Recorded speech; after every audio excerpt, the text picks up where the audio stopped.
I'm just gonna come out and say it. Don't say it. Most people are putting in their eye drops completely wrong, and it's the reason that they're not working. Yes, even people who swear that they're doing it right. Are you one of these people? Let's find out.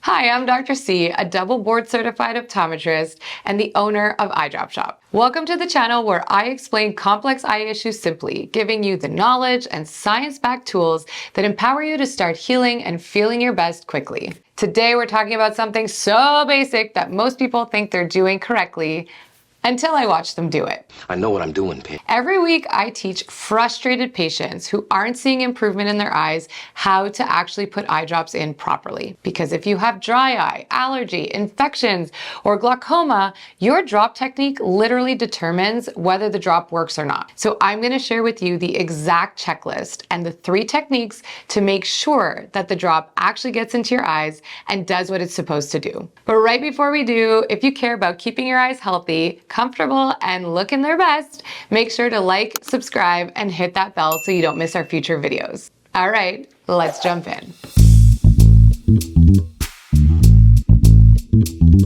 No matter what eye drop you're using, these are the 2 things you should always do before putting anything in or near your eyes.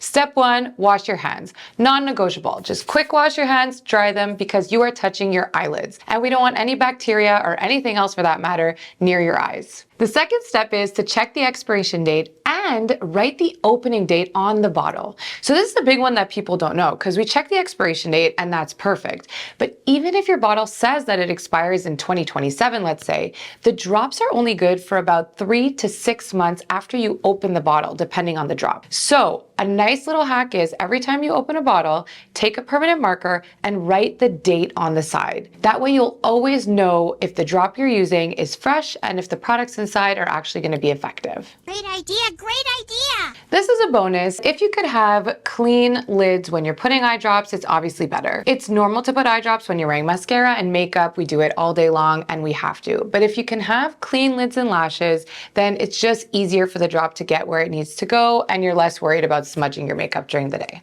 Some drops need to be shaken because they're what's known as a suspension. So if you have this specific kind of drop, your pharmacist or your eye doctor will tell you. So if shaking is required, now is the time to do it before we put it in the eye. It's now or never. This becomes especially critical if you're using drops for glaucoma or if you're treating an infection, inflammation, or anything where the medication needs to get inside the eye to work. It is the only way that this works. There have been so many times when a glaucoma patient will come into the clinic with high pressure, and when I ask how they're putting their drops in their eyes, they show me and they're not actually getting it in the eye. So we sit down, review the technique, and they come back a week later and their pressure is totally normal because now the drop is actually landing where it needs to. So your technique matters a lot. I always tell people there are many ways to put eye drops in. The ones we're about to go over are not official names, they're just things that I've made up, but it helps people remember and find what works best for them.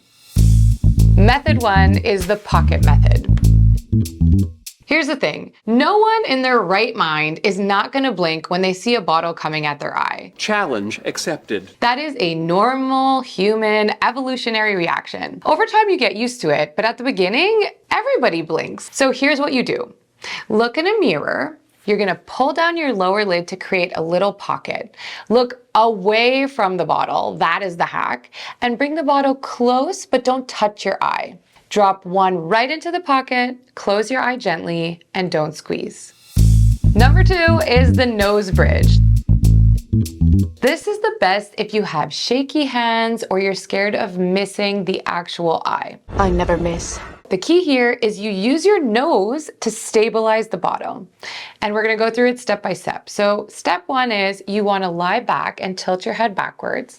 Put the bottle directly on the bridge of your nose. Look up and away. I would still pull the lower eyelid to give yourself some more space and squeeze the bottle and the drop will fall right onto the surface of the eye.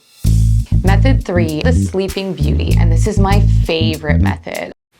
Method 3, and this is my favorite method. I call it the Sleeping Beauty, and I use it for all children or adults who are scared. Okay, so it doesn't have to be a kid. But the whole concept is the child will be lying down on a couch and you tell them that they're Sleeping Beauty or a tired prince. And the only way for them to wake up is if they get this magic drop blinked into their eye. So what you're actually doing is you're having them lie down flat with their eyes completely closed. Then you're gonna put the drop in the corner of their eye and you make up any kind of spell, okay? So you go alakazoo, and then you force the little child to blink, blink, blink, blink, blink, blink, blink, and by blinking, the drop will go in the eye without them even noticing, and you continue the story. You could say, now you get up and you go on to your castle and kingdom and just have fun with it. The key is when we're trying to get eye drops in a little kid's eye, I mean, I'm doing this whole video because adults don't like putting drops in their eyes, so we could only imagine kids. It's the worst. We have to make it fun, we have to make it a game, and I use this in clinic, and honestly, making things a game makes it 20 times easier when we're dealing with kids or sometimes adults too. Those are 3 of the methods that I use in clinic and I explain to my patients. So why don't you leave a comment below on which one you would like to try and which one resonates with you most. Here are some final hacks and tips that'll help you with putting eye drops in. Consider it your real life cheat sheet. The first one is don't stress about how much you actually get in the eye. The eye will absorb what it can. Your job is simply to get the drop on the eye. If a little bit leaks out after, that's totally normal. So just don't stress about it. You did what you had to do. The second and most important, and one that I don't think anyone knows about, is to put your fingers in the inner corners of your eyes after you put the drops, right here. And you're gonna press there for about 10 to 20 seconds. The reason we're doing this is because there's a tube that actually goes from your eye to your nose. That's where your tears will drain all day long. So what we want to do is block that tube so that the eye drop will stay on the eye surface longer and help penetrate into the eye better. So this one makes actually a huge difference.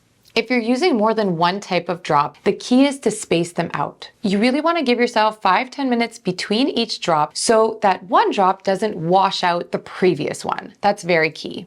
One at a time, please. One at a time. Ointments always go last. So you always want to put the thicker drop at the end. You go from thinnest to thickest. And for all my contact lens wearers out there, this is important. If you wear contacts, you have to use drops that are approved for contacts, because if they're too thick, they're gonna coat your lenses and make everything blurry and gooey. There's actually eye drops that are specifically made for contact lenses that'll rehydrate them during the day and keep you comfortable. And those are the ones you should use when your contact lenses are in your eyes. So that is the guide on how to put in eye drops properly from an optometrist. It's my job.